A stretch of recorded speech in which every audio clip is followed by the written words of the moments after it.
Hi viewers, welcome to our channel. ప్రస్తుతం మనతో పాటు దాము బాలాజీ గారు సీనియర్ జర్నలిస్ట్ ఉన్నారు. వారితో ఒకసారి మాట్లాడదాం. సార్ నమస్కారం. సార్ నమస్తే. సార్ జానీ మాస్టర్ గారికి మన మధ్యంతర బెయిల్ ఇచ్చారు, అంటే నేషనల్ అవార్డు తీసుకోవడానికి. కాకపోతే ఆయన మీద ఫోక్సో కేసు ఉందని చెప్పేసి నేషనల్ అవార్డు కూడా క్యాన్సిల్ చేశారు.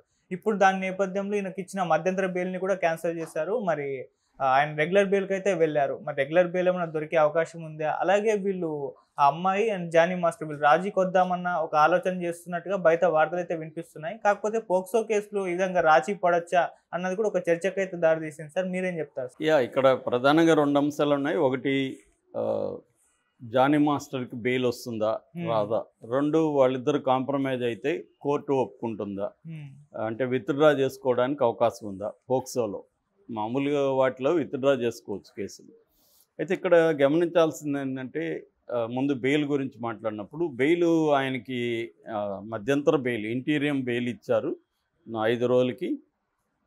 ఇంటీరియం బెయిల్ 6వ తేదీ నుంచి 9వ తేదీ వరకు 6, 7, 8, 9 4 రోజులకి ఇచ్చారు.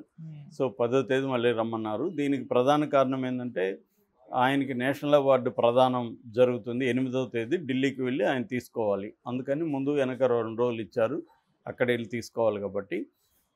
అయితే ఇది అనూహ్యంగా ఈ నేషనల్ అవార్డు కమిటీ సెల్ ఏదైతే ఉందో వాళ్ళు అవార్డును క్యాన్సిల్ అంటే టెంపరీగా ఫర్దర్ నోటీస్ అని ఇచ్చారు. అంటే మరి కంప్లీట్గా అసలు ఇవ్వరా ఇంకెప్పటికీ, లేకపోతే ఈ కేసులోంచి బయటకు వచ్చి నాకు ఇస్తారా, లేకపోతే ఏం చేస్తారో తెలియదు. కానీ ఇప్పుడైతే క్యాన్సిల్ చేశారు. ఇన్విటేషన్ కూడా క్యాన్సిల్ చేశారు.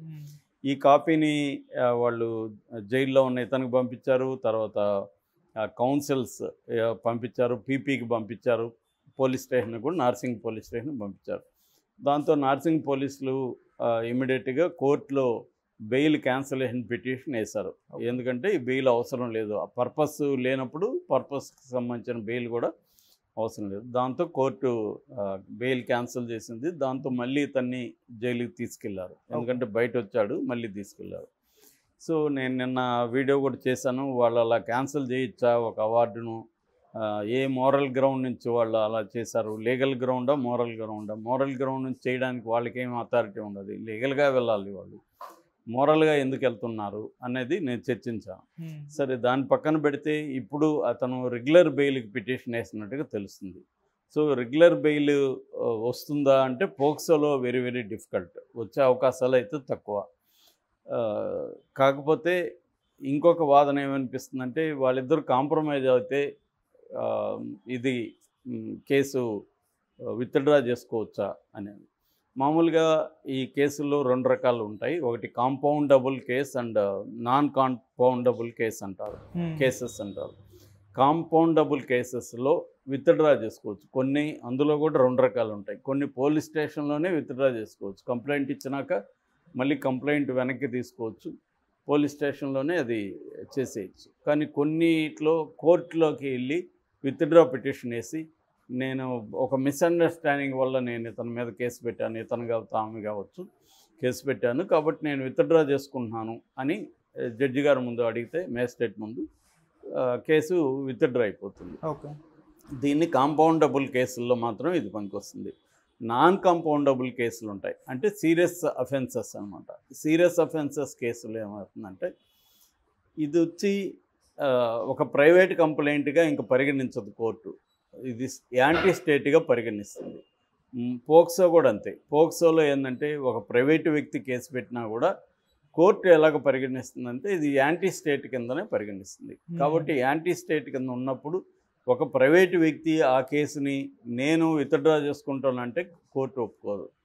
కాబట్టి విత్డ్రా చేసుకుని ఇప్పుడు ఈ అమ్మాయి ఇతను రాజీ పోయి ఈ అమ్మాయి వెళ్ళి నేను విత్డ్రా చేసుకుంటాను కేసు అంటే అది కుదరదు, కోర్టు ఒప్పుకోదు. ఇది పోక్సో కింద. అయితే పోక్సో కింద ఇంకొక వెసులుబాటు ఉంది. అదేంటంటే క్వాష్ పిటిషన్ వేయచ్చు.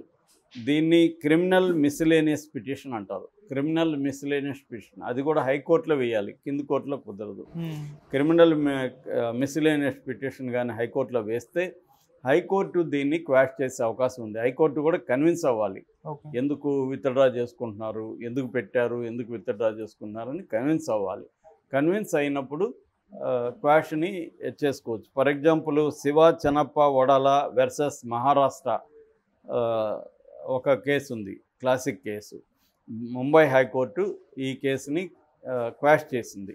ఎందుకంటే ఈ కేసులో ఒక చైల్డ్ని ఈ శివప్ప అనే అతను సెక్సువల్ అబ్యూజ్ చేశాడని పోక్సో పెట్టారు.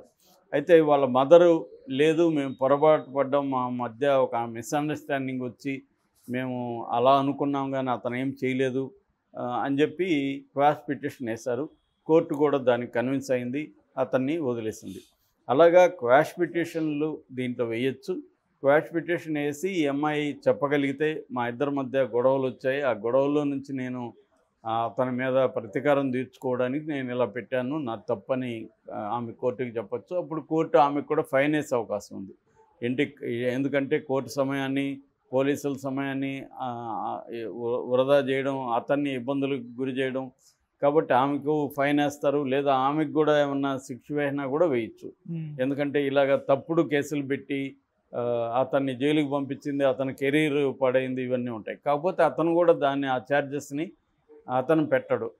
సో నాకేం పర్వాలేదు, మా ఇద్దరి మధ్య అండర్స్టాండింగ్ కుదిరింది అని అనొచ్చు. అలాంటప్పుడు కోర్టు ఆమెకి ఏదన్నా ఫైన్ వేసి ఈ కేసుని క్వాష్ చేసే అవకాశం ఉంది. ఎందుకంటే మొన్న సత్యవేడులో సిమిలర్ కేసు జరిగింది. సత్యవేడులో కూడా వరలక్ష్మి అనే తెలుగుదేశం జిల్లా తెలుగు మహిళా శాఖ అధ్యక్షురాలు అక్కడున్న ఎమ్మెల్యే ఆదిమూలం మీద రేప్ కేసు పెట్టింది. నన్ను రేప్ చేశాడని వీడియో సాక్ష్యం కూడా పెట్టింది. అయితే వాళ్ళిద్దరూ మళ్ళీ బయట కాంప్రమైజ్ అయ్యారు, కోర్టు బయట కాంప్రమైజ్ అయ్యి వాళ్ళిద్దరూ ఒక అండర్స్టాండింగ్కి వచ్చారు. మరి ఆమెకి అతను డబ్బులు ఇచ్చాడా, ఇంకే జనరల్గా ఏంటంటే ఇలాంటివి జరిగినప్పుడు ఈ అమ్మాయిలకి డబ్బులు ఇచ్చి సెటిల్ చేసుకుంటారు. అక్కడ బయట సెటిల్మెంట్లు అందుకనే చాలామంది అడ్వకేట్లు అసలు కోర్టులో ప్రాక్టీస్ కూడా చేయరు. ఈ సెటిల్మెంట్ల వ్యవహారాలు చేసే అడ్వకేట్లు బోల్డ్ మంది ఉంటారు. ఎందుకంటే దీంట్లోనే ఎక్కువ డబ్బులు వస్తాయి. కోర్టులు కూడా బయట సెటిల్మెంట్ని చాలాసార్లు ఎంకరేజ్ చేస్తుంది. ఎందుకంటే కోర్టు టైం వేస్ట్ అవుతుంది. చాలా చిన్న చిన్న కేసులు బయట సెటిల్ అయిపోతే ఇబ్బంది ఉండదు, దానికి మళ్ళీ కోర్టు సమయం వృధా ఎందుకు అవ్వడం అనేది కోర్టులు కూడా ఆలోచిస్తాయి. ఎందుకంటే ఆల్రెడీ 5 కోట్ల పైన కేసులు పెండింగ్లో ఉన్నాయి కాబట్టి కోర్టులు కూడా దీన్ని ఎంకరేజ్ చేస్తాయి బయట సెటిల్మెంట్. ఇంకా కొన్నిటి వాటికైతే ఆర్బిట్రేషన్ సెంటర్స్ కూడా అలో చేస్తారు కోర్టు బయట సెటిల్మెంట్, ముఖ్యంగా కార్పొరేట్ డిస్ప్యూట్స్, వీటన్నిటికీ ఆర్బిట్రేషన్ సెంటర్స్ కూడా ఉంటాయన్నమాట. సో ఈ కాంటెక్స్ట్లో ఒకవేళ జానీ మాస్టర్ ఈమెతో ఇప్పుడు ఎంఐది వీడియోలో ఇవన్నీ బయటకు వచ్చాయి, ఆడియోస్ వచ్చాయి, మొన్ననే డ్రైవర్తో అమ్మాయి మాట్లాడింది వచ్చి, ఇవన్నీ చూస్తే మనకు అర్థమైంది ఏంటంటే ఈ అమ్మాయికి తనకు అఫైర్ ఉన్నమాట వాస్తవం. అది ఇద్దరు కూడా వాలంటరీగానే పెట్టుకున్నారు. అది ఏ వయసులో అనేది మనకు తెలియదు, కానీ మొత్తానికి అఫైర్ ఉంది. సో ఈ అమ్మాయి తనని ఎమోషనల్గా లవ్ చేసింది, తను కూడా ఎమోషనల్గా ఇన్వాల్వ్ అయిపోయాడు అమ్మాయితో. అంటే వీళ్ళిద్దరి మధ్య ఓన్లీ ఒక ప్రాక్టికల్ ఒప్పందం, అంటే నేను నీకు హెల్ప్ చేస్తాను, నువ్వు నాకు ప్లెజర్ ఇవ్వు అనేది తను మాట్లాడుకొని అలాగా ఉంటే ఇది ఇబ్బంది ఉండదు. కానీ వీళ్ళు ఎమోషనల్గా ఇన్వాల్వ్ అయిపోయారు. ఎమోషనల్గా ఇన్వాల్వ్ అయినప్పుడు ఏంటంటే ఒకరిని ఒకరు వదలలేని పరిస్థితులకి ఇద్దరు కూడా వెళ్ళిపోతారు. ఒక రకమైన అబ్సెసివ్ దీంట్లోకి వెళ్ళిపోతారు. వెళ్ళిపోయినప్పుడు అందులో ఒకరు కానీ విత్డ్రా అయితే రెండో వాళ్ళు వైలెంట్గా మారిపోతారు. వాళ్ళు అవతల వాళ్ళని నాశనం చేయడానికి ట్రై చేస్తారు. అంటే ఎక్స్ట్రీమ్ లవ్ అనేది ఎక్స్ట్రీమ్ హేట్గా మారిపోతుంది. లవ్కి ఎప్పుడు అవతల వైపు కాయిన్ హేట్ ఉంటుంది, అది హెడన్లో ఉండొచ్చు, అది ఒక్కోసారి తిరుగుతుంది. ఇలాగా తిరిగినప్పుడు లవ్ బికమ్స్ హేట్ అనమాట. సో అందుకనే లవ్ హేట్ రిలేషన్షిప్స్ అని చెప్తుంటారు. సో అదైనా మారచ్చు, లేదా తనని తాను గాయపరచుకోవడం, తనని తాను చంపుకోవడం, ఈ రెండుట్లో ఏదో ఒకటి జరుగుతుంది. అందుకని వీళ్ళిద్దరి మీద కూడా జరిగినట్టుగా మనకు అర్థమవుతుంది. సో ఆ అమ్మాయి తనని పెళ్లి చేసుకోవాలనుకుంది, తను విత్డ్రా అయిపోయాడు ఆ సంబంధం నుంచి. తను విత్డ్రా కావడానికి ఆ అమ్మాయి మాటల్లోనే వాళ్ళ భార్య సుమలత అలియాస్ ఆయేషా, ఆమె ఇతనికి ఈ విషయం తెలుసుకొని ఇతన్ని గట్టిగా చేస్తున్నప్పుడు ఇతనికి కూడా అప్పటికే ఆ అమ్మాయి మీద కొంత మోజుపోయి ఉండొచ్చు. సో ఇతను కూడా చాలే ఇంక అనుకొని వెనక్కి వచ్చాడు, భార్యతో ఉండడం ఇంపార్టెంట్ అనుకొని. అక్కడ అమ్మాయి హర్ట్ అయింది. సో హర్ట్ అయినప్పుడు దాన్ని డీల్ చేయడంలో మనోడు ఫెయిల్ అయినట్టే కనబడుతుంది. ఎందుకంటే ఆ డ్రైవరు ఆడియోలో కూడా డ్రైవర్ ఆ అమ్మాయిని బెదిరిస్తున్నట్టుగా ఉంది. డ్రైవర్ ఏం అడుగుతున్నాడు, నువ్వు బెదిరిస్తున్నావా అని అడుగుతున్నాడు. దాంతో అమ్మాయి అవును బెదిరిస్తున్నాను, ఏం చేస్తావు అన్నట్టుగా ఆ అమ్మాయి ఆ టోన్లోకి వెళ్ళిపోయింది. సో దాన్ని స్మూత్గా డీల్ చేయాలి, అది చేయలేకపోవడం అనేది కనబడుతుంది. లేదో ఆ అమ్మాయి ఇంకేమైనా డిమాండ్స్ చేసిందా కూడా తెలియదు మనకి. అంటే నాకు ఒక 5 కోట్లు ఇస్తే నేను సైలెంట్ అవుతా అనిందో లేదు మనకు తెలియదు, చెప్తున్నాను.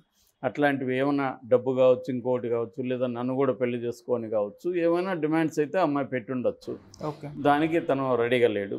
సో దాంతో ఆ అమ్మాయి హర్ట్ అయింది. ఆ హర్ట్ని తను డీల్ చేయడంలో ఫెయిల్ అయ్యాడు. దానికి ఈ అమ్మాయి వెళ్ళింది.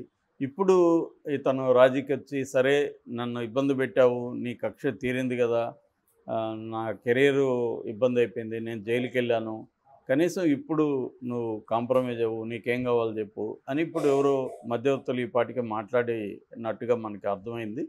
సో దాంతో ఇప్పుడు ఆ అమ్మాయి కూడా ఒకప్పుడు ఇష్టపడిన అతనే కదా, ఇతన్ని చాలే ఇంకా అని కూడా అమ్మాయి అనుకోవచ్చు. ఎందుకంటే ఇతని లైఫ్ అంతా మళ్ళీ జైలుకి వెళ్ళిపోతాడు, రేపొద్దున ఇతని తరపున వాళ్ళు నాకేమన్నా హాని చేసే అవకాశం ఉందని కూడా అమ్మాయికి భయం కూడా రావచ్చు. సో ఎందుకంటే ఒక తెగేదాకా లాగకూడదు అంటారు కొన్నిట్లో. అది లాగినప్పుడు ఏమవుతుందంటే రేపొద్దున ఇంకెట్లాగో మా నాన్న జైలు పోయడం, వాళ్ళ తమ్ముడు ఇంకొకరు వచ్చి ఈ అమ్మాయికి ఏదైనా హాని చేసే అవకాశాలు ఉంటాయి. సో అందుకని ఇవన్నీ ఆమెకు కూడా ఎవరో చెప్పేవాళ్ళు ఉంటారు. సో ఇవన్నీ చెప్పినప్పుడు ఆమె కాంప్రమైజ్ జనరల్గా ఇలాంటి కేసులు కాంప్రమైజ్ అవుతారు. సో అయినప్పుడు మెథడ్ అయితే మాత్రం ఇది నాన్ కాంపౌండబుల్ కేసు కాబట్టి అడ్వకేట్ ద్వారా హైకోర్టులో క్వాష్ పిటిషన్ వేసుకోవాలి. ఇద్దరు కలిసి మేము దీంట్లో ఇద్దరు కలిసి అనే కంటే ఈఎంఐ ఒక మిస్అండర్స్టాండింగ్తో పెట్టాను నేను అని చెప్పాలి.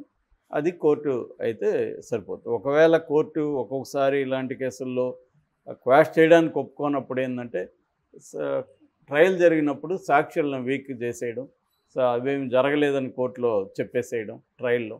అప్పుడు సాక్ష్యాలు ఏమి ఉండదు కాబట్టి అతనికి శిక్ష పడదు. అదొక పద్ధతి. సో ఏదేమైనా ఇది అయితే కోర్టు బయటనే మ్యాక్సిమం వీళ్ళిద్దరి మధ్యనే సెటిల్ అయ్యే అవకాశాలే కనిపిస్తుంది.